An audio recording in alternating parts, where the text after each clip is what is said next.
Şahıs zamirleri. Sade. Ben, ez, sen, du, o, ev, biz, em, siz, hun, onlar, ev.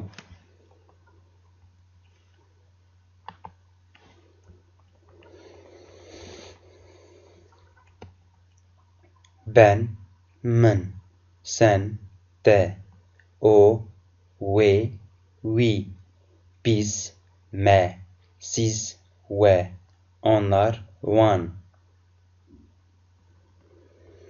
Kürtçe'de ve kadınlar, dişiler için, we ise erkekler için kullanılır. We, kadınlar için, we ise erkekler için. We. Avpas.